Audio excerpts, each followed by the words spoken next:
नमस्कार, मैं हूं सुधीर चौधरी और डीडी न्यूज के इस नए शो डी कोड में आपका स्वागत है। आज की सबसे बड़ी खबर यह है कि ऑपरेशन सिंदूर के दौरान भारत एक नहीं बल्कि 3.5 फ्रंट पर यह युद्ध लड़ रहा था।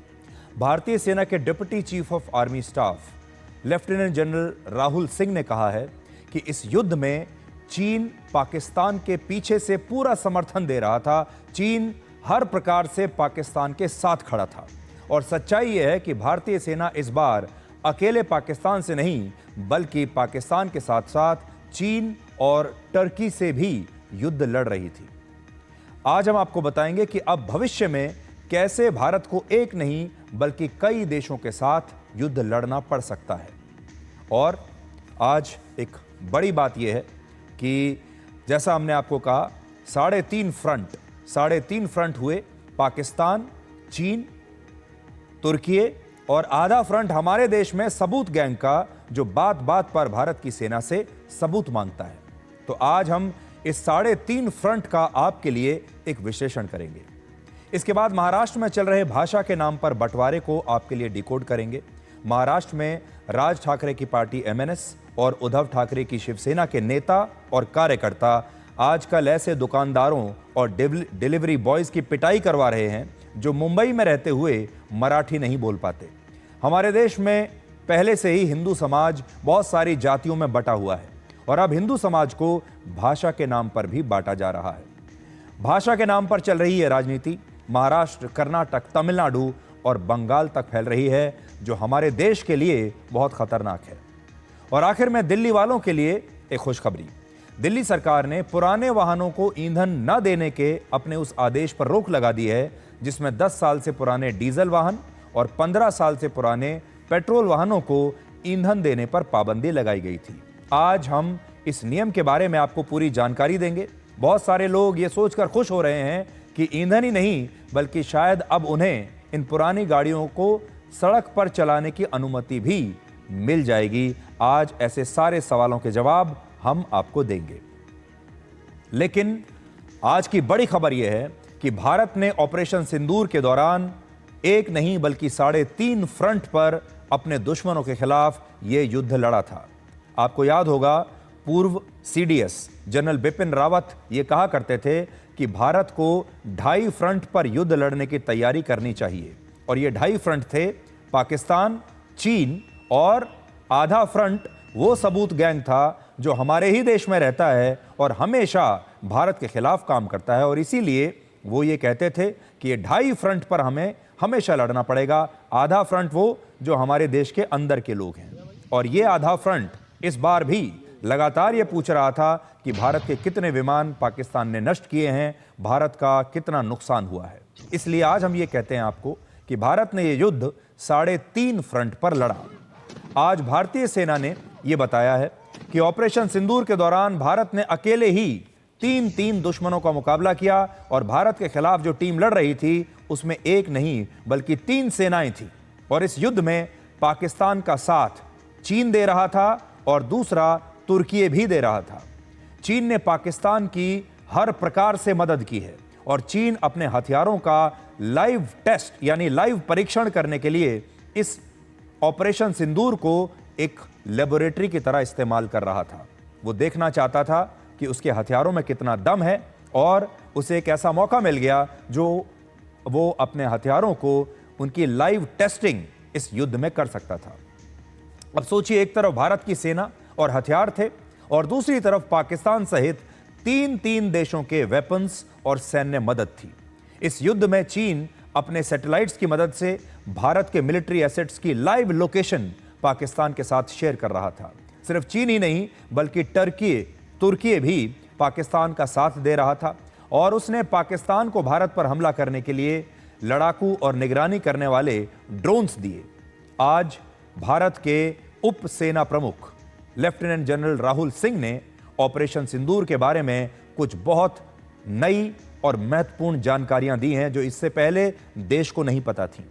उन्होंने बताया है कि किसी भी युद्ध को शुरू करना तो आसान होता है पर उसे खत्म करना बहुत मुश्किल होता है, लेकिन भारत ने बिल्कुल सही समय पर इस युद्ध को समाप्त कर दिया और ऐसे समय में इस युद्ध को समाप्त किया जब स्थितियां पूरी तरीके से भारत के नियंत्रण में थीं, भारत के कंट्रोल में थी।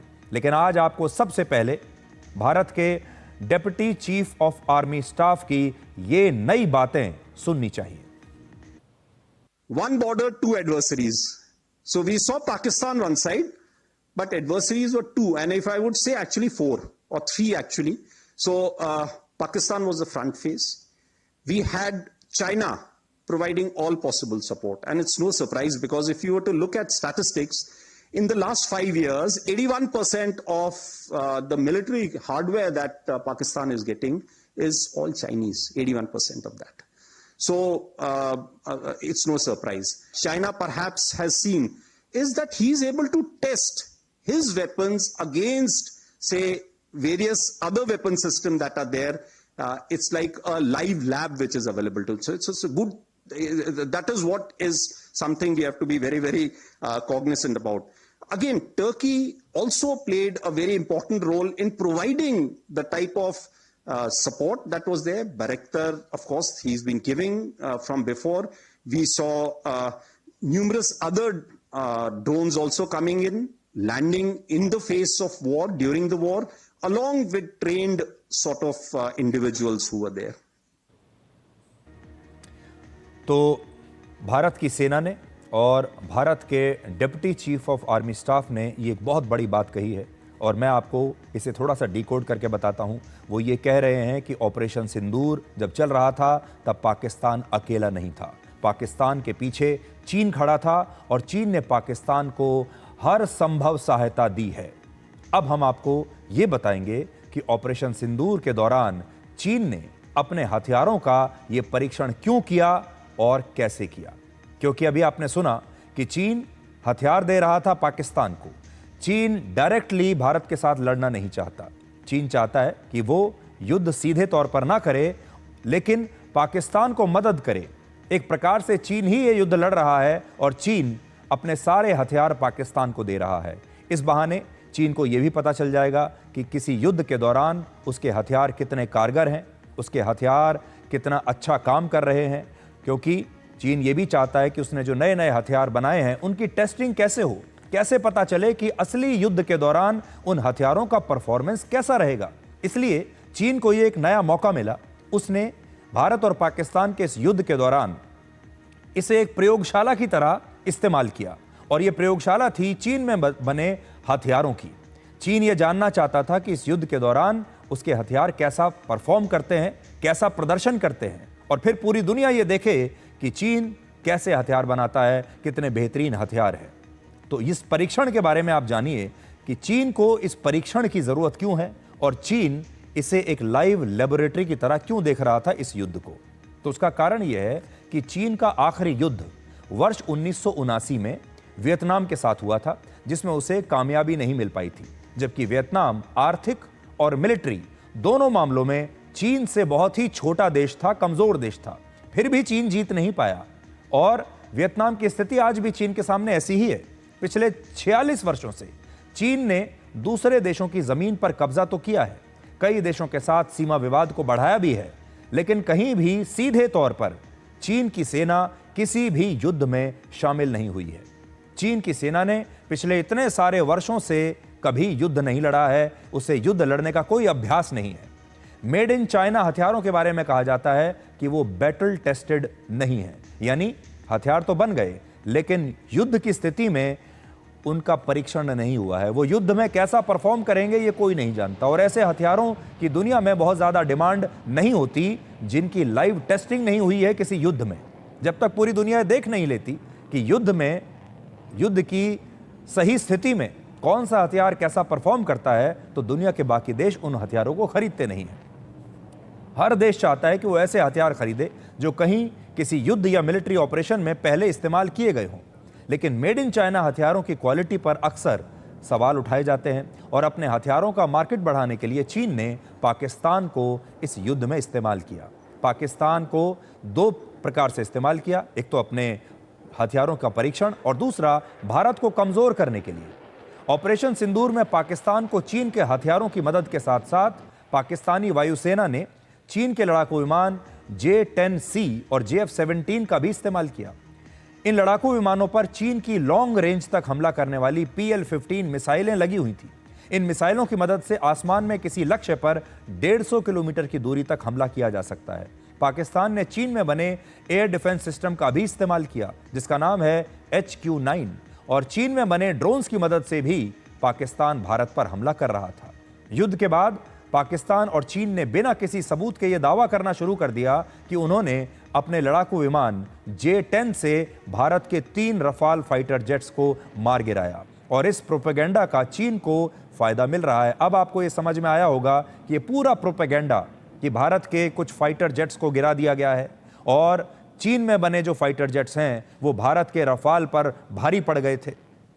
कैसे भारत को बहुत बड़ा नुकसान हुआ, कैसे भारत के फाइटर जेट्स को गिरा दिया गया, चीन की मिसाइलों ने गिराया, चीन के फाइटर जेट्स ने गिराया, ये लगातार आप सुन रहे होंगे। इसके पीछे ये हथियारों का बाजार है। इसके पीछे चीन दुनिया को यह बताना चाहता था कि उसने जो फाइटर जेट्स बनाए हैं, उसने जो मिसाइल्स बनाई हैं, उसने जो एयर डिफेंस सिस्टम बनाए हैं, वो सब भारत के हथियारों से बेहतर हैं, और वो दुनिया को ये बताना चाहता है कि दुनिया अब उससे हथियार खरीदे, क्योंकि इस युद्ध में उसके बने हथियारों ने बहुत शानदार प्रदर्शन किया है। हमारे देश में भी बहुत सारे लोगों ने चीन की मदद की, जो इस बात पर विश्वास कर बैठे कि चीन और पाकिस्तान जो झूठा प्रोपेगेंडा फैला रहे हैं उसके पीछे हमारे अपने ही देश के लोगों ने उन्हें समर्थन देना शुरू कर दिया। इसीलिए हम कहते हैं कि आधा फ्रंट तो हमारे अपने देश में है। और युद्ध के कुछ दिनों के बाद ही यह खबर भी आई थी कि अजरबैजान ने 40 JF-17 लड़ाकू विमान चीन से खरीदने की एक डील कर ली है। यह वही फाइटर जेट है जिसे चीन और पाकिस्तान मिलकर बनाते हैं, और यह डील करीब 25,500 करोड़ रुपए की है। ऐसा बताया जा रहा है कि ईरान और इंडोनेशिया भी चीन से J-10C लड़ाकू विमान खरीदने के लिए आजकल बातचीत कर रहे हैं। इससे पहले इंडोनेशिया ने फ्रांस से रफाल फाइटर जेट खरीदने की कोशिश की थी। यानी चीन को ऑपरेशन सिंदूर के दौरान पाकिस्तान की मदद से चलाए गए प्रोपेगेंडा का पूरा फायदा मिल रहा है। इसके पीछे दुनिया भर के कुछ मीडिया के लोग हैं, भारत के कुछ यूट्यूबर्स हैं, भारत के कुछ पत्रकार हैं, भारत के कुछ विपक्षी दल भी हैं, जो लगातार इस बात को सही साबित करने की कोशिश कर रहे थे कि चीन के हथियारों के बल पर पाकिस्तान ने हमारा बड़ा नुकसान किया है और अब चीन को इसका बड़ा फायदा हो रहा है। लेकिन हैरानी की बात यह है, जो बार बार मैं आपको आकर ये बता रहा हूं, कि पाकिस्तान के पीछे चीन खड़ा हुआ था इस लड़ाई में, और भारत सिर्फ पाकिस्तान से नहीं लड़ रहा था, चीन से भी लड़ रहा था, और चीन पीछे से बैठकर पाकिस्तान को हथियार भी दे रहा था। हमारे जो एसेट्स हैं, हमारे हथियारों की लोकेशन क्या है, हमारी सेना की मूवमेंट क्या है, ये सारी जानकारियां चीन अपने सैटेलाइट से डेटा इकट्ठा करके पाकिस्तान को दे रहा था, और पाकिस्तान की हर प्रकार से मदद चीन कर रहा था। चीन दिखाई नहीं दे रहा था, लेकिन पाकिस्तान के पीछे वो पूरी तरह से खड़ा था। ये हमारे लिए बहुत चिंता की बात है, और पूरी दुनिया ने चीन का चरित्र भी देख लिया। अब देखिए, जिस तरह से अमेरिका मिडिल ईस्ट में इजराइल का इस्तेमाल करता है, कि वो इजराइल को इतना हथियार देता है, पैसा देता है, ताकि वो मिडिल ईस्ट में अपना दबदबा बनाकर रखे, पश्चिमी एशिया में अपना दबदबा बनाकर रखने के लिए अमेरिका इजराइल पर इतना पैसा खर्च करता है, उसे लेटेस्ट टेक्नोलॉजी, हथियार सब कुछ देता है। जैसा कि ईरान के मामले में अभी आपने देखा होगा, जो अमेरिका है वो ईरान के साथ युद्ध में इजराइल की पूरी मदद कर रहा था। जब गाजा में युद्ध चल रहा था तब अमेरिका इजराइल के बिल्कुल पीछे खड़ा हुआ था। ठीक वैसे ही चीन भी पाकिस्तान का इस्तेमाल कर रहा है। पिछले 50 सालों में अमेरिका ने सबसे ज्यादा सैन्य और आर्थिक मदद अगर किसी देश को दी है तो वो है इजराइल। वर्ष 1946 से लेकर 2024 के बीच अमेरिका ने इजराइल को 19 लाख करोड़ रुपए से ज्यादा की मदद दी है, जबकि इजराइल नेटो का सदस्य भी नहीं है, और इजराइल के पास मौजूद करीब 78% हथियार मेड इन अमेरिका हैं। 78% हथियार इजराइल के अमेरिका के हैं, मेड इन अमेरिका हैं। संयुक्त राष्ट्र सुरक्षा परिषद में अमेरिका अब तक 45 इजराइल विरोधी प्रस्तावों को वीटो कर चुका है, और इजराइल को सैन्य, कूटनीतिक और आर्थिक मदद के जरिए अमेरिका पूरे मिडिल ईस्ट में अपना प्रभाव बनाए रखना चाहता है और बनाए रखता भी है। पिछले 1.5 साल में इजराइल पश्चिमी एशिया के 5 देश फिलिस्तीन, लेबनान, सीरिया, यमन और ईरान से जंग लड़ चुका है। और यही फॉर्मूला अब यहां हमारे इस सब कॉन्टिनेंट में चीन ने भारत के खिलाफ इस्तेमाल किया है और इसमें चीन का साथ पाकिस्तान दे रहा है। आप ये समझ लीजिए कि पाकिस्तान को चीन इस्तेमाल कर रहा है। पाकिस्तान के 81% हथियार मेड इन चाइना है।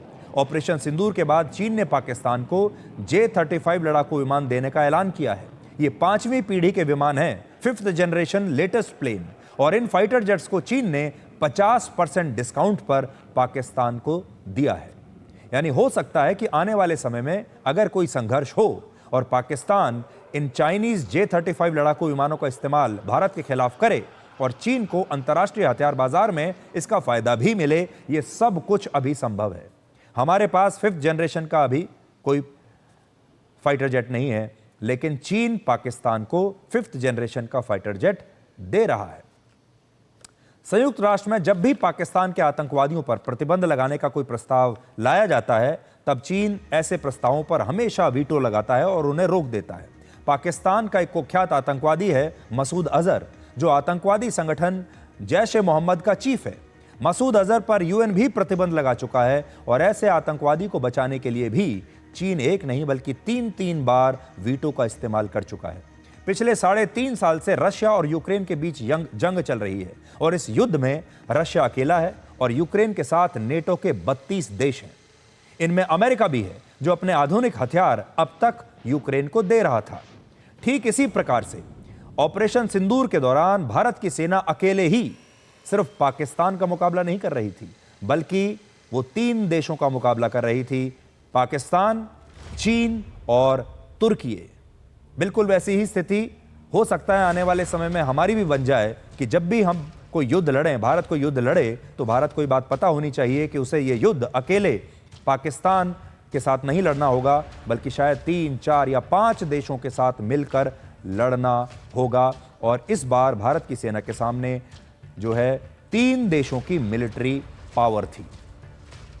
तो आप ये समझ लीजिए कि नई नई जानकारियां ऑपरेशन सिंदूर को लेकर आ रही हैं और आज जो ताज़ा जानकारी मिली है वो ये है कि पाकिस्तान की पूरी मदद इस बार चीन कर रहा था और तुर्की भी पाकिस्तान की मदद कर रहा था। पाकिस्तान की टीम में 3 लोग थे, पाकिस्तान, चीन और तुर्की, और ये तीनों मिलकर एक भारतीय सेना के खिलाफ तब लड़ रहे थे। और जब डीजीओ स्तर पर सीज फायर की भी बात चल रही थी, उस समय भी पाकिस्तान को चीन के जरिए ये पूरी जानकारी थी कि भारत कब, कहां से कितना बड़ा हमला पाकिस्तान के ऊपर करने वाला है, किस प्रकार का ये हमला होने वाला है। ये सारी चीजें, ये सारा डेटा चीन अपने सैटेलाइट्स के जरिए पाकिस्तान को दे रहा था। पाकिस्तान जानता था कि भारत की मूवमेंट कैसे हो रही है, हमारे फाइटर जेट्स की मूवमेंट क्या है, हमारे हथियार कहां कहां पर डिप्लॉयड हैं, और ये सारी मदद उसे मिल रही थी चीन के जरिए। लेकिन खुशखबरी ये है आज आपके लिए, आप आज बहुत गर्वान्वित महसूस करेंगे, आपको गर्व होगा अपने देश पर और अपनी भारतीय सेना पर कि इस सब के बावजूद भारत की सेना और हमारे जो भारतीय थल सेना और हमारी वायु सेना जो सीधे तौर पर इस युद्ध में शामिल थी, हमारी जो पूरी टीम थी, चाहे वो हमारे वैज्ञानिक हों, चाहे हमारे जवान हों, वो सब पाकिस्तान पर भारी पड़े। और पहले दिन से लेकर आखिरी दिन तक ये युद्ध भारत के कंट्रोल में था, भारत के नियंत्रण में था। और चाहे चीन ने कितनी भी कोशिश की हो पाकिस्तान को मदद करने की, लेकिन तब भी भारत इन 3 देशों की टीम पर, इन तीनों देशों की सेनाओं पर भारी पड़ा।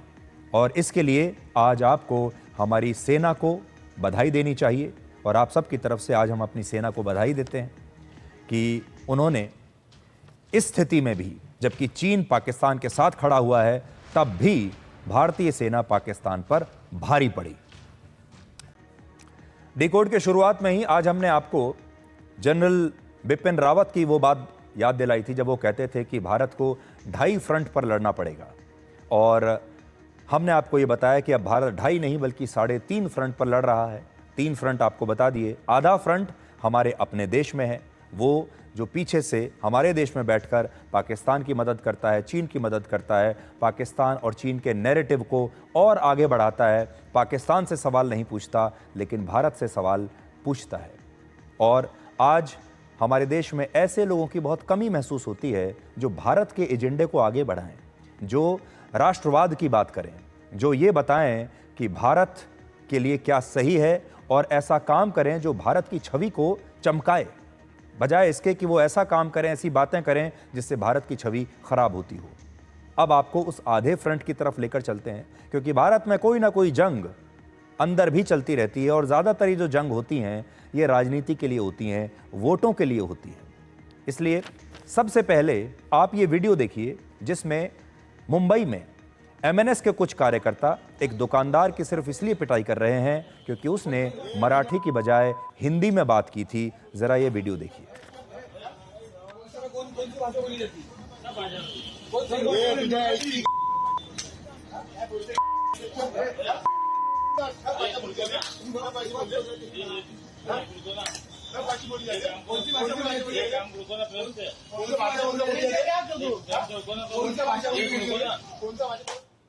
ये एक वीडियो आपने देख लिया जहां एक दुकानदार की पिटाई हो रही है। एमएनएस के कुछ कार्यकर्ता पिटाई कर रहे हैं क्योंकि ये दुकानदार मराठी नहीं बोलता।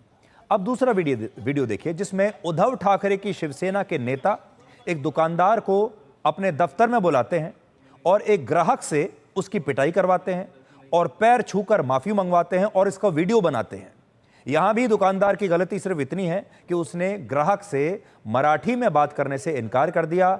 उसके बाद इन दोनों का आपस में कुछ झगड़ा हुआ, नेताओं ने दफ्तर में बुलाया, माफी मंगवाई, थप्पड़ मारे और इसका भी वीडियो बनाया और जारी कर दिया। देखिए। मेरा नाम षणमुख पुजारी है। मैंने कल थोड़ा अपने दुकान पे थोड़ा सा लड़ाई हो गया इनके साथ में, तो मैंने इनको थोड़ा सा मारा। तो आइंदा से मैंने ऐसे गलती नहीं करूँगा। सॉरी, मुझे माफ़ कर दो।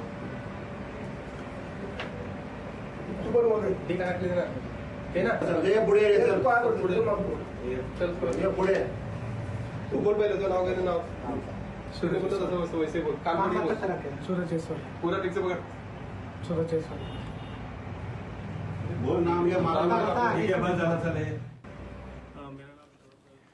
कुछ दिन पहले मुंबई के ही भांडुप इलाके में एक पति पत्नी ने ऑनलाइन पिज्जा ऑर्डर किया और जब डिलीवरी बॉय उन्हें पिज्जा देने के लिए पहुंचा तो इस पति पत्नी ने कहा कि वो पैसा नहीं देंगे क्योंकि डिलीवरी बॉय ने उनसे मराठी में बात नहीं की।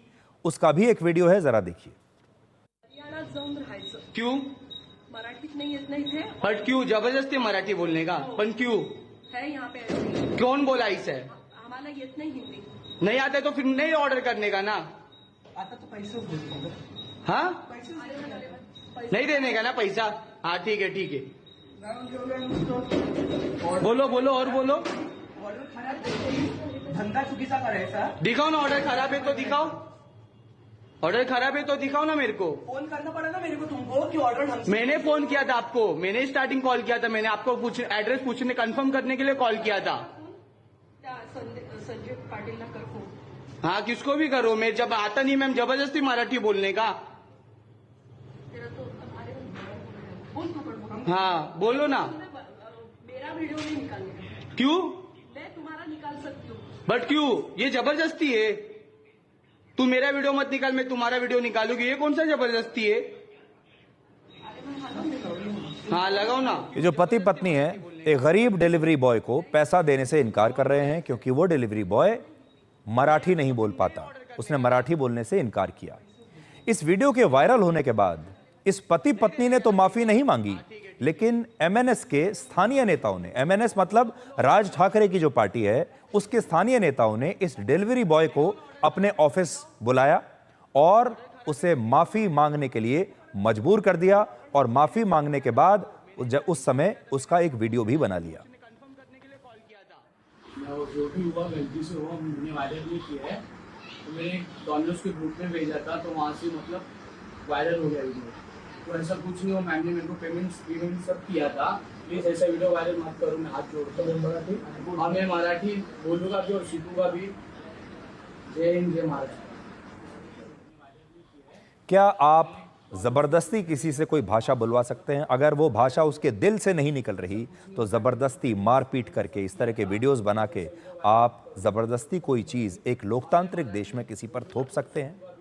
आज बड़ा सवाल ये है। और सब जगह अगर आप देखिए, ये सारे लोग, चाहे नेता हैं, कार्यकर्ता हैं, पहले दुकानदारों को पकड़ते हैं, फिर उन्हें थप्पड़ मारते हैं और उसका वीडियो जरूर बनाते हैं और फिर उस वीडियो को सोशल मीडिया पर अपलोड कर देते हैं और ये वीडियोस वायरल हो जाते हैं।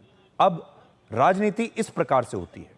अब आप सोचिए, जो लोग एक विदेशी ब्रांड का इटालियन पिज्जा खाते हैं, ये जो पति पत्नी हैं, इन्होंने पिज्जा ऑर्डर किया है, एक इटालियन पिज्जा, एक विदेशी ब्रांड से, एक विदेशी कंपनी से। ऐसे लोग जो पिज्जा ऑर्डर करके खा रहे हैं महाराष्ट्र में बैठ के, वो डिलीवरी बॉय से सिर्फ मराठी में बात करने की जिद करते हैं।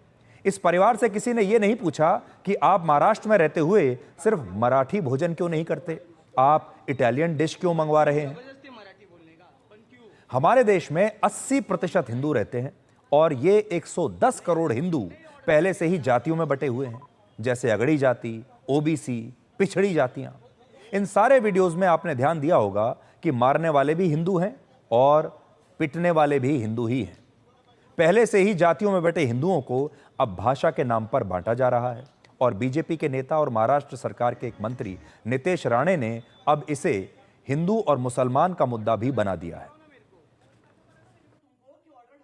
मारा ही गया है ना, एक हिंदू को मारा गया है ना, एक हिंदू को मारा गया है, तो मुझे बोलना है कि इतनी हिम्मत जाके नल बाजार और मोहम्मद अली रोड में दिखाओ ना। वो जो दाढ़ी वाले और गोल टोपी वाले क्या मराठी में बात करते क्या? शुद्ध मराठी में बात करते क्या? उधर जाने की, उनको कान के नीचे बजाने की हिम्मत नहीं है। जावेद अख्तर क्या मराठी में बात करता है क्या? आमिर खान क्या मराठी में गाता है क्या? उधर उसके मुंह से मराठी निकालने की हिम्मत नहीं है। ये गरीब हिंदू को क्यों मारने की हिम्मत कर रहे हो? ये सरकार हिंदू ने बिठाई है, हिंदुत्व विचार की सरकार है, इसलिए इस तरह की कोई भी अगर कोई हिम्मत करेगा तो हमारी सरकार भी तीसरी आंख खोलेगी। इतना मैं कहना चाहता हूँ। अब जरा इसके पीछे की राजनीति को समझिए। इसके पीछे कौन है? इसके पीछे है राज ठाकरे। राज ठाकरे पहले भी मराठी अस्मिता का मुद्दा उठाते रहे हैं, मराठी भाषा का मुद्दा उठाते रहे हैं। उनके कार्यकर्ता पहले भी इस तरह की हिंसा करते रहे हैं, ये कोई नई बात नहीं है। और अब उनके साथ उद्धव ठाकरे की पार्टी भी मिल गई है। वर्ष 2006 में राज ठाकरे द्वारा महाराष्ट्र नव निर्माण सेना के गठन के बाद यह पहली बार है जब उनके भाई उद्धव ठाकरे और राज ठाकरे किसी मुद्दे पर खुलकर इस प्रकार से एक साथ आए हैं। महाराष्ट्र की राजनीति में इस समय इन दोनों ही भाइयों की हालत बड़ी खराब है। विधानसभा में राज ठाकरे की एक भी सीट नहीं है और उद्धव ठाकरे की शिवसेना के पास भी अब मुश्किल से 20 सीटें बची हैं। दोनों की स्थिति बड़ी खराब है, दोनों कमजोर हो चुके हैं और अब इन दोनों को यह लगता है कि मराठी अस्मिता को एक बड़ा मुद्दा बनाकर राजनीति में इन्हें अपनी पुरानी खोई हुई ताकत दोबारा से मिल सकती है। इसलिए दोबारा इन्हें अब मराठी अस्मिता की याद आ गई। 1966 में बाल ठाकरे द्वारा स्थापित शिवसेना के अब 3 टुकड़े हो चुके हैं। पहला हिस्सा उद्धव ठाकरे के पास है, जो उनके बेटे हैं, दूसरा हिस्सा राज ठाकरे के पास है और तीसरा हिस्सा एकनाथ शिंदे के पास है। ये 3 हिस्से हो चुके हैं अब शिवसेना के। अब हम तो आज इन दोनों ठाकरे भाइयों को यह सलाह देना चाहेंगे कि मौजूदा स्थिति में अगर महाराष्ट्र की राजनीति में इन्हें प्रासंगिक बने रहना है तो इन्हें अपनी पार्टियों का आपस में अब विलय कर लेना चाहिए। जैसे पहले ये दोनों एक साथ हुआ करते थे, अब इन्हें दोबारा से मिल जाना चाहिए और कोई विकल्प इनके पास है नहीं। और ये बात मैं क्यों कह रहा हूं, ये कैलकुलेशन के आधार पर है। वर्ष 2024 के विधानसभा चुनाव में उद्धव ठाकरे की शिवसेना का वोट शेयर सिर्फ 10% था, जबकि राज ठाकरे की एमएनएस को सिर्फ 1.5% वोट मिले थे। 1.5%। सोचिए, अगर ये दोनों मिल जाएं तो इनका वोट शेयर मिलकर हो जाएगा लगभग 11.5%। एकनाथ शिंदे की शिवसेना का वोट शेयर है 12.5%। अजीत पवार की एनसीपी का वोट शेयर है 9.1% और शरद पवार की एनसीपी का वोट शेयर है 11.4%। ये वहां की जो रीजनल क्षेत्रीय पार्टियां हैं, मराठी अस्मिता वाली जो पार्टी हैं, उनका, इसमें बीजेपी का हम नहीं बता रहे हैं आपको, ये उनका वोट शेयर है 2024 के विधानसभा चुनाव में। अगर उद्धव ठाकरे और राज ठाकरे मिल जाते हैं तो इनका वोट शेयर दोनों का मिलकर हो जाएगा 10 जमा 1.5% मतलब 11.5%। और यह महाराष्ट्र की मराठी अस्मिता वाली क्षेत्रीय पार्टियों में दूसरे नंबर की पार्टी बन सकते हैं। लेकिन जो ठाकरे परिवार आज ये कह रहा है कि अगर गैर मराठियों ने मराठी भाषा का अपमान किया तो स्थितियां हाथ से निकल जाएंगी, क्या वो ठाकरे परिवार या एमएनएस के कार्यकर्ता या एमएनएस के नेता या यूबीटी के कार्यकर्ता 31% मुस्लिम आबादी वाले औरंगाबाद में जाकर वहां के मुसलमानों को मराठी बोलने के लिए विवश कर सकते हैं? क्या ये लोग 80% मुस्लिम आबादी वाले मालेगांव में जाकर मराठी बोलने के लिए वहां के लोगों के साथ मारपीट या जोर जबरदस्ती कर सकते हैं? या फिर 52% मुस्लिम आबादी वाले बायकुला, 50% मुस्लिम आबादी वाले मुंबा देवी, 53% मुस्लिम आबादी वाले मलाड वेस्ट या फिर इसी तरह 50% से ज्यादा मुस्लिम आबादी वाले अणुशक्ति नगर या धारावी में जाकर मुसलमानों को मराठी बोलने पर मजबूर कर सकते हैं? जवाब है नहीं कर सकते, क्योंकि ये दोनों ही पार्टियां जानती हैं कि मुसलमान ना तो इन्हें पहले कभी वोट देते थे, ना इन्हें आगे कभी वोट देंगे, और इन्हें मुसलमानों के वोट चाहिए भी नहीं, इन्हें चाहिए बाकी हिंदुओं के वोट। अब क्योंकि इन्हें मराठी बोलने वाले हिंदुओं के वोट चाहिए और महाराष्ट्र में लगभग 70% लोग मराठी बोलते हैं, इसलिए इनकी नजर उन पर है। उद्धव ठाकरे के पुत्र और उनके राजनीतिक उत्तराधिकारी आदित्य ठाकरे भी कह रहे हैं कि अगर मराठी भाषा का अपमान होता रहा तो यह बात बहुत आगे बढ़ जाएगी। अब आपको एक पुरानी बात याद दिलाते हैं। ये वही आदित्य ठाकरे हैं जिन्होंने वर्ष 2008 में अपना एक म्यूजिक एल्बम रिलीज किया था जिसका नाम था उम्मीद, और इस म्यूजिक एल्बम में ज्यादातर हिंदी गाने ही थे जिन्हें खुद आदित्य ठाकरे ने लिखा था। इस म्यूजिक एल्बम को उस जमाने में अमिताभ बच्चन ने लॉन्च किया था, जो खुद हिंदी फिल्मों के सबसे बड़े अभिनेताओं में से एक हैं, सुपरस्टार हैं। उनके पिता हरिवंश राय बच्चन की गिनती हिंदी के सबसे महान कवियों में होती है। इस खानदान का रिश्ता हिंदी से कितना पुराना रहा है, अब आप सोच लीजिए। तो उस हिसाब से आदित्य ठाकरे को अपनी एल्बम का नाम उम्मीद तो बिल्कुल नहीं रखना चाहिए था। उन्होंने इस एल्बम का नाम मराठी में क्यों नहीं रखा? अपनी एल्बम उन्होंने मराठी में रिलीज क्यों नहीं की? मराठी में गीत लिखते, मराठी म्यूजिक के साथ मराठी में अपनी एल्बम रिलीज करते, लेकिन तब उन्होंने हिंदी में की। उस समय इसका विमोचन किसी मराठी बोलने वाले, किसी मराठी सिनेमा के बड़े फिल्म स्टार से कराते, लेकिन तब उन्होंने ऐसा नहीं किया। दूसरा उदाहरण देखिए, हिंदी फिल्म जिसे आप बॉलीवुड कहते हैं, हिंदी फिल्मों का केंद्र भी ये मुंबई है जहां पर मराठी बोली जाती है। हिंदी फिल्मों का सबसे बड़ा केंद्र मुंबई है, बॉलीवुड है, जो कि महाराष्ट्र में है जहां मराठी बोली जाती है। हिंदी फिल्म और बॉलीवुड का केंद्र लखनऊ नहीं है, भोपाल नहीं है, उत्तर भारत में किसी हिंदी भाषी शहर में नहीं है, किसी हिंदी भाषी राज्य में नहीं है। हिंदी फिल्में सबसे ज्यादा कहां बनती हैं? पूरी इंडस्ट्री कहां पर है? मुंबई में, महाराष्ट्र में, जहां पर मराठी बोली जाती है।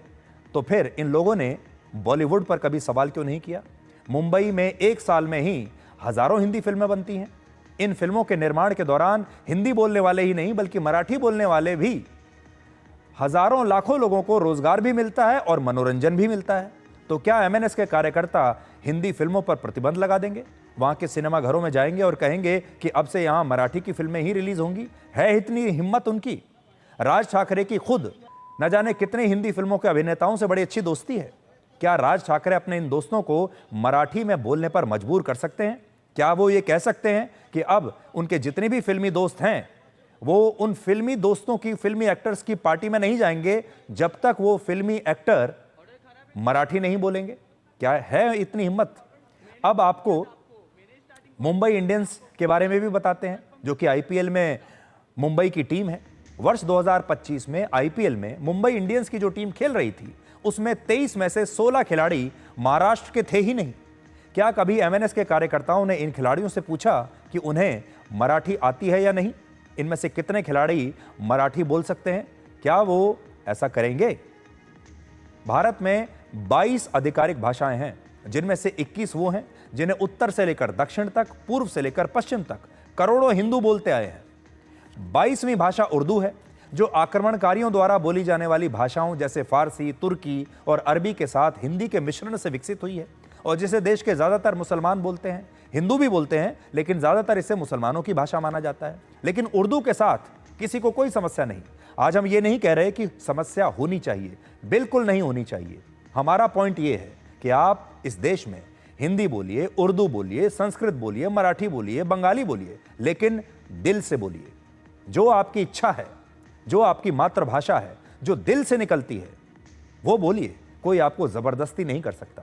स्थानीय भाषाएं न बोलने वाले मुसलमानों से भी किसी को कोई समस्या नहीं है, लेकिन ऐसा लगता है कि भाषाओं के नाम पर सिर्फ देश के 110 करोड़ हिंदुओं को एक बार फिर से बांटने की कोशिश हो रही है। भारत के संविधान का अनुच्छेद 19 आज मैं लेकर आया हूं, मेरे हाथ में है।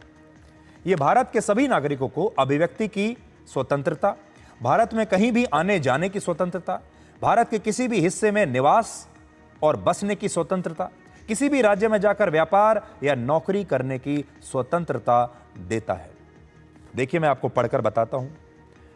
भाषण और अभिव्यक्ति की स्वतंत्रता यह भारतीय नागरिकों को भाषण, लेखन, मुद्रण और संचार के अन्य रूपों जैसे विभिन्न माध्यमों के माध्यम से अपने विचार, अपनी राय, विचारों को व्यक्त करने की पूरी आजादी देता है। क्या कह रहा है? आप किसी भी भाषा में, किसी भी माध्यम से अपने विचार व्यक्त कर सकते हैं, किसी भी भाषा में लेखन कर सकते हैं, भाषण दे सकते हैं, किसी भी भाषा में कम्युनिकेट कर सकते हैं या व्यापार कर सकते हैं। वो मुंबई में जो व्यापारी था, दुकानदार था, वो इस अनुच्छेद 19 के तहत बिल्कुल प्रोटेक्टेड है, सही काम कर रहा था। दूसरा, भारत के पूरे क्षेत्र में स्वतंत्र रूप से घूमने की स्वतंत्रता है। भारतीय नागरिकों को सुरक्षा, सार्वजनिक व्यवस्था, दूसरों के राइट्स की सुरक्षा के लिए राज्य द्वारा लगाए गए उचित प्रबंधों के अधीन देश के भीतर स्वतंत्र रूप से कहीं भी घूमने का अधिकार है। भारत के किसी भी हिस्से में निवास करने और बसने की आजादी है। यह अधिकार सुनिश्चित करता है कि नागरिक भारत के किसी भी हिस्से में निवास कर सकते हैं और बस सकते हैं। आगे सुनिए, किसी भी पेशे, व्यवसाय, व्यापार या व्यवसाय को अपनाने की स्वतंत्रता। इसके तहत देश के सभी नागरिकों को किसी भी पेशे यानी प्रोफेशन, व्यवसाय यानी बिजनेस और व्यापार को चुनने और अभ्यास करने का पूरा अधिकार है। आज वो सारे लोग कहां हैं जो कहते हैं कि हमारा संविधान खतरे में है? वो सारे नेता कहां चले गए जो बात बात पर, हर मंच पर, हर भाषण से पहले संविधान की कॉपी लेकर आते हैं और कहते हैं कि ये हमारा संविधान खतरे में है और हम इसे बचाएंगे? आज हमारे देश में इन गरीब और लाचार लोगों पर इस तरह के अत्याचार हो रहे हैं। आप जो आपकी स्क्रीन पर है, सोचिए अगर यह आपके किसी परिवार के सदस्य के साथ हुआ होता। मैं युवाओं से यह बात पूछता हूं, अगर ऐसा कोई आपके पिता के साथ करे, आपके भाई के साथ करे, आपके छोटे भाई के साथ करे, आपके पुत्र के साथ करे, तो आपको कैसा लगेगा? आप में से बहुत सारे लोगों के बच्चे और रिश्तेदार, परिवार के लोग आपके राज्य से बाहर दूसरी जगह नौकरी या काम करने के लिए जाते होंगे। वो जाते होंगे, मुंबई जाते होंगे, बेंगलुरु जाते होंगे, चेन्नई जाते होंगे, कोलकाता जाते होंगे। वहां उनके साथ अगर ऐसा हो तो आपको कैसा लगेगा? लेकिन इस पर कोई विवाद नहीं। आज संविधान खतरे में नहीं। अब भाषा विवाद के नाम पर संविधान के अनुच्छेद 19 की खुलकर धज्जियां उड़ाई जा रही हैं और ऐसा लगता है कि ये सब एक बहुत सोची समझी साजिश के तहत हो रहा है। और ऐसा नहीं है कि भाषा के नाम पर बंटवारा सिर्फ एक राज्य महाराष्ट्र में हो रहा है। भाषा की यह राजनीति कर्नाटक में चल रही है, जहां लोगों को जबरदस्ती कन्नड़ बोलने के लिए मजबूर किया जा रहा है। यह राजनीति तमिलनाडु में चल रही है, जहां तमिल अस्मिता के नाम पर हिंदी और संस्कृत भाषा का विरोध होता है। आज बड़ा सवाल यह है कि मराठी, तमिल, कन्नड़ और बंगाली के इन ब्रांड एम्बेसडर्स के बीच आपको कितने ऐसे लोग दिखते हैं जो भारत और भारतीयता के ब्रांड एम्बेसडर्स हैं? क्या किसी शहर में, किसी राज्य में आपको ऐसे लोग कहीं सड़क पर दिखते हैं जो कहते हैं कि भारत की बात कीजिए? क्या आपको इनमें कोई ऐसा दिखता है जो राष्ट्रवाद की बात करता हो? क्या कोई ऐसा दिखता है जो विदेशी सामान का विरोध करता हो, जब कहता हो कि मेक इन इंडिया की जो बात करता हो, या जो कहता हो कि जब पाकिस्तान के साथ लड़ाई चल रही है, जब चीन हमारा दुश्मन बनकर बैठा है, तो इस समय भारत के हितों का ध्यान रखिए, भारत के बारे में बात कीजिए? क्या कोई आपको सड़क पर यह करते हुए दिखाई देता है? सो राष्ट्रवाद के चैंपियन तो कहीं दिखाई नहीं दे रहे, लेकिन मराठी भाषा के चैंपियन आपको दिख रहे हैं, तमिल भाषा के चैंपियन आपको दिख रहे हैं, कन्नड़ के चैंपियन दिख रहे हैं, बंगाली के चैंपियन दिख रहे हैं। लेकिन भारत का क्या होगा? भारत के चैंपियंस कहां पर हैं? आपको भी अपने आसपास ढूंढना चाहिए। अगर आपको मिलें तो हमें बताइएगा। अब दिल्ली वालों के लिए हमारे पास एक खुशखबरी है। दिल्ली भारत की राजधानी है और दिल्ली के लोग, खासतौर पर जो मिडिल क्लास लोग हैं, वो बड़े मायूस थे पिछले कुछ समय से।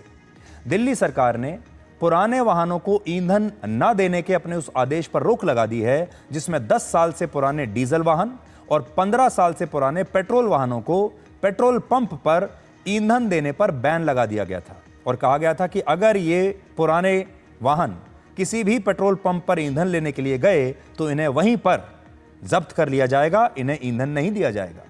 यानी अगर किसी के पास पुरानी गाड़ी बची भी है तो अब उसमें ईंधन नहीं मिलेगा आपको, तो आप उसे कभी भी चला नहीं पाएंगे। और अगर आप निकले उसको बाहर लेकर किसी पेट्रोल पंप पर तो वहीं पर आपकी गाड़ी रखवा ली जाएगी। ऐसी गाड़ियों को कहा जाता है एंड ऑफ लाइफ व्हीकल्स, यानी ELV। और ये वो गाड़ियां हैं जिनकी सड़कों पर चलने की उम्र अब समाप्त हो चुकी है। 1 जुलाई से यह फैसला लागू होने के बाद करीब 48 घंटों में 87 वाहनों को जब्त किया गया। और अब पब्लिक डिमांड के बाद दिल्ली सरकार ने इस पॉलिसी पर आधिकारिक रोक लगाने के लिए commission for air quality management से अनुरोध किया है। इसमें समाधान ढूंढ रहे हैं कि हम जब कोर्ट पे CQM पे ये जानकारी दें कि हम पोल्यूशन कम कर रहे हैं, तब हम यह भी उनसे सुनिश्चित करा सकें कि गाड़ियों की उम्र के हिसाब से नहीं, गाड़ियों को पोल्यूशन के हिसाब से बैन किया जाए। उनकी एज को डिफाइन करते हुए बैन ना किया जाए, उनकी पोल्यूशन की क्या कैपेसिटी है उसको देखते हुए बैन किया जाए। इस तरह की भी जो है हम अपने सिस्टम को दुरुस्त करने के लिए और ऐसे जानकारी देने के लिए रास्ता बना रहे हैं। हम दिल्ली के वातावरण को भी साफ करेंगे और दिल्ली की गाड़ियों को भी नहीं जब्त होने देंगे। ये हमारी दिल्ली की मुख्यमंत्री रेखा गुप्ता जी का दिल्ली के लोगों के साथ संकल्प है। Commission for air quality management ने ही दिल्ली में प्रदूषण कम करने के लिए अप्रैल 2025 में ये निर्देश दिए थे। कोई भी अच्छी सरकार पब्लिक की भावनाओं को समझती है और यहां दिल्ली सरकार की तारीफ करनी चाहिए कि उसने जनता की भावनाओं को समझा, देर से समझा लेकिन समझा जरूर। जनता इस पॉलिसी के बहुत खिलाफ थी। दिल्ली के जो मिडिल क्लास लोग हैं, लोअर मिडिल क्लास लोग हैं, जो जीवन में एक ही बार गाड़ी खरीदते हैं, जो ऐसे लोग हैं जो लगातार 20-25 साल अपनी गाड़ी को बड़ा संभाल कर रखते हैं, हर रोज उसकी सफाई करते हैं, गाड़ी के साथ उनकी एक इमोशनल रिलेशनशिप बन जाती है, रिश्ता बन जाता है। ऐसे लोग बड़े दुखी थे और ऐसे लोग इस पॉलिसी के बहुत खिलाफ थे, लेकिन मजबूर थे। सरकार ने इसे भांप लिया, सरकार ने उनकी भावनाओं को समझा, ये अच्छी बात है। और फिर सरकार ने ये अपना फैसला वापस ले लिया। दिल्ली में वर्ष 2024 में करीब 1 करोड़ 48 लाख वाहन थे। हालांकि इनमें से डी रजिस्टर्ड, स्क्रैप्ड और नो ऑब्जेक्शन सर्टिफिकेट ले चुकी गाड़ियों को अगर हटा दें तो यह आंकड़ा रह जाता है करीब 82 lakh. Commission for air quality management के आदेश से 62 लाख से ज्यादा गाड़ियां प्रभावित होती हैं और इस पर दावा किया गया है कि ऐसी करीब 6 लाख गाड़ियां ही अब सड़कों पर चल रही हैं। इसके अलावा बाकी गाड़ियां या तो स्क्रैप की जा चुकी हैं या उन्हें 1 साल के लिए नो ऑब्जेक्शन सर्टिफिकेट मिल चुका है। कई लोगों ने अपनी गाड़ियों को दूसरे शहरों में, दूसरे राज्यों में भेज दिया है जहां पर यह कानून लागू नहीं है। और बहुत सारे लोग तो ऐसे हैं जिन्होंने अपनी गाड़ियों को औने पौने दाम पर बेच दिया है, क्योंकि जब से ये कानून आया कि किसी गाड़ी की जो उम्र है वो 10 साल या 15 साल ही रहेगी, उसके बाद जैसे ही वो गाड़ी इस उम्र सीमा के करीब पहुंचती है उसके दाम बाजार में बिल्कुल टूट जाते हैं। आज अगर आप देखें, बड़ी बड़ी लग्जरी गाड़ियां, मर्सिडीज, BMW, रेंज रोवर आपको 5-5 लाख में, 10-10 लाख से कम में बाजार में, सेकंड हैंड बाजार में धक्के खाते हुए मिलेंगी। आज आप जाइए दिल्ली में, 5 लाख में आप कोई भी BMW, मर्सिडीज गाड़ी खरीद सकते हैं जो अगले 1 या 2 साल में रिटायर होने वाली है। और ये गाड़ियां अगर नई खरीदने के लिए जाएंगे तो करोड़ों में मिलेंगी आपको। कुछ मामलों में तो लोग ऐसी गाड़ियों का इस्तेमाल ही नहीं कर रहे हैं और उन्होंने अपनी उन गाड़ियों को अपने घर की गैरेज में पार्क करके छोड़ दिया है। दिल्ली के प्रदूषण की स्टडी करने वाले एक्सपर्ट्स ये कहते हैं कि पुराने वाहनों पर प्रतिबंध लगाने के बदले उनके उत्सर्जन मानकों को सुधारने की कोशिश होनी चाहिए। अगर कोई गाड़ी प्रदूषण फैला रही है तो उस पर प्रतिबंध जरूर लगना चाहिए, लेकिन अगर डीजल या पेट्रोल से चलने वाली कोई गाड़ी 10 साल या उसके बाद भी मानकों के मुताबिक बिल्कुल ठीक है, वो प्रदूषण नहीं फैला रही है, उसकी कंडीशन बिल्कुल ठीक है, तो लोगों को ऐसी गाड़ियों का इस्तेमाल करने की इजाजत मिलनी चाहिए। तो इस पे उम्र नहीं देखी जाए, यह देखा जाए कि उस गाड़ी की स्थिति कैसी है, वो गाड़ी प्रदूषण फैला रही है या नहीं। अगर कोई नई गाड़ी भी प्रदूषण फैला रही है, आप उसे रोक दीजिए, उसको सर्टिफिकेट मत दीजिए, सड़कों पर मत उतारिए। लेकिन अगर कोई पुरानी गाड़ी बिल्कुल ठीक कंडीशन में है तो उसे चलने की इजाजत मिलनी चाहिए। सिंगापुर में वाहनों को 20 साल के बाद डी रजिस्टर किया जाता है या स्क्रैप किया जाता है, 20 साल पर। लेकिन व्यावसायिक वाहनों के लिए उनके यहां कड़े नियम हैं और उन्हें 10 से 15 सालों के बाद ही स्क्रैप कर दिया जाता है। भारत भी चाहे तो यह कर सकता है। आप व्यावसायिक वाहनों के बारे में सोचिए, लेकिन जो आम जनता ने अपनी बचत से लोन लेकर इंस्टॉलमेंट्स पर न जाने कितने संघर्षों के बाद एक गाड़ी खरीदी और उस गाड़ी को भी आप चाहते हैं कि वो 10 साल में कूड़े के डिब्बे में फेंक दे, ये ठीक नहीं होगा। इसके अलावा और देशों में भी क्या होता है आप देखिए। सिंगापुर का हमने आपको बताया। इजिप्ट में 20 साल के बाद गाड़ियों को स्क्रैप करने का कानून है। अमेरिका, ब्रिटेन और जर्मनी में वाहनों के पुराने होने पर उनके लिए प्रदूषण से जुड़े कड़े नियम हैं। हालांकि ऐसी गाड़ियों को भी स्क्रैप किया जाना वहां पर आवश्यक नहीं है। Commission for air quality management ने गाड़ियों की उम्र को ही आधार बनाकर एक फ्यूल पॉलिसी, या ये कह लीजिए कि नो फ्यूल पॉलिसी बनाई। हालांकि अब यह पॉलिसी दिल्ली और नेशनल कैपिटल रीजन यानी एनसीआर के इलाकों में एक साथ लागू हो सकती है। इससे पहले commission for air quality management ने दिल्ली में 1 जुलाई 2025 और एनसीआर में 1 नवंबर 2025 से यह नियम लागू करने की योजना बनाई थी। अब लेकिन इसमें बदलाव हो सकता है और अब आगे की कहानी मैं आपको इसमें बताता हूं। दिल्ली सरकार पिछले 24 घंटों से लगातार ये मंथन कर रही है। दिल्ली सरकार के बड़े बड़े मंत्री इस समय बैठे हैं और वो ये मंथन कर रहे हैं कि दिल्ली की जनता को कैसे राहत दी जा सकती है। और आने वाले दिनों में हो सकता है कि आपको कुछ और नए बड़े फैसले देखने को मिलें, सुनने को मिलें और ये सारे फैसले जनता के हित में होंगे। लेकिन एक बात मैं आपको आज स्पष्ट करना चाहता हूं। बहुत सारे लोगों को यह लग रहा है कि कल का ये फैसला आने के बाद अब आप अपनी पुरानी एक्सपायर्ड गाड़ियों को सड़कों पर चला सकते हैं। बहुत सारे लोगों ने आज हमें फ़ोन करके अलग अलग माध्यम से पूछा कि क्या अब हम अपनी गाड़ी चला सकते हैं या नहीं। तो हम आपको स्पष्ट करना चाहते हैं, आज की स्थिति ये है कि दिल्ली सरकार ने सिर्फ ऐसी गाड़ियों को ईंधन ना देने के अपने नियम को ही वापस लिया है। लेकिन आज की स्थिति में आपकी जितनी भी गाड़ियां हैं 10 या 15 साल पुरानी जो एक्सपायर्ड हैं, वो अभी भी एक्सपायर्ड रहेंगी, आउटडेटेड रहेंगी और आप उन्हें सड़कों पर नहीं चला सकते।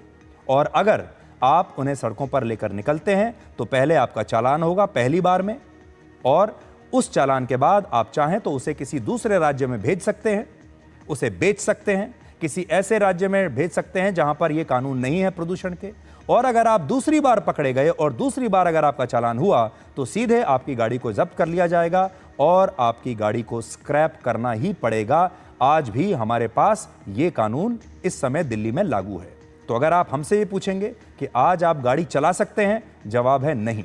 लेकिन आपके लिए अच्छी खबर यह है कि दिल्ली की सरकार सोच रही है और हो सकता है कि आने वाले समय में वो अपने नियमों में बदलाव करे और इस प्रकार की जो गाड़ियां हैं जो 10 और 15 साल पुरानी हैं, उन्हें सड़कों पर चलाने की इजाजत कुछ शर्तों के साथ आपको दे दी जाए।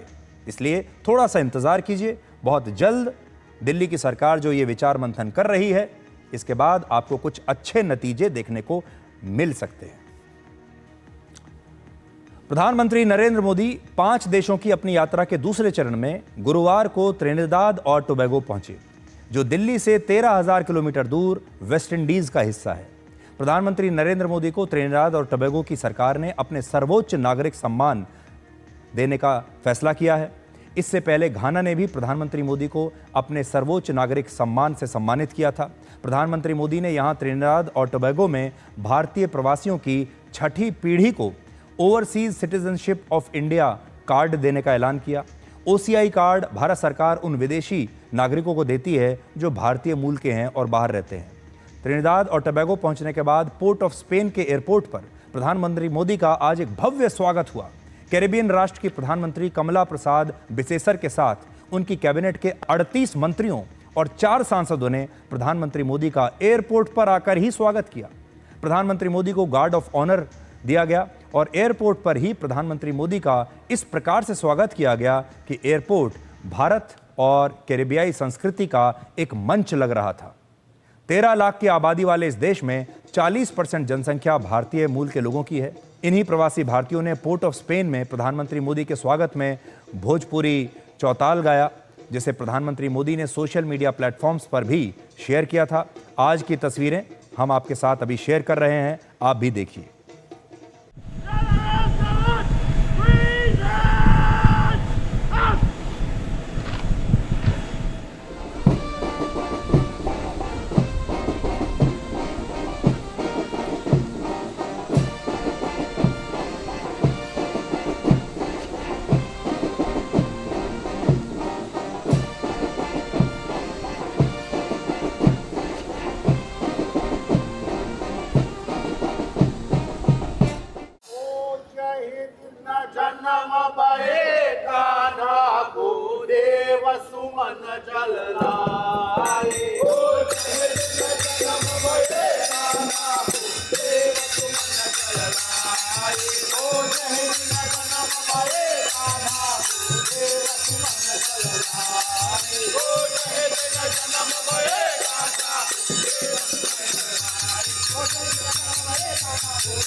India's Unified Payments Interface or UPI has revolutionized digital payments. Nearly 50% of the world's real-time digital transactions take place in India. 50%. I congratulate Trinidad and Tobago for being the first country in the region to adopt UPI.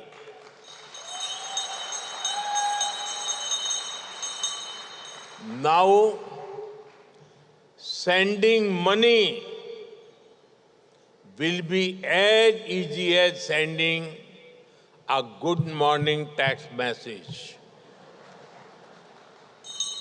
And I promise it will be faster than West Indies bowling. तो आज के लिए decode में इतना ही। अब आपसे हमारी अगली मुलाकात होगी सोमवार रात 9 बजे। तब तक आप खुश रहिए, सुरक्षित रहिए, स्वस्थ रहिए। और ये कलयुग है, यहाँ धर्म के नाम पर लड़ने के लिए सब तैयार हैं, लेकिन धर्म के रास्ते पर चलने के लिए कोई तैयार नहीं। नमस्कार।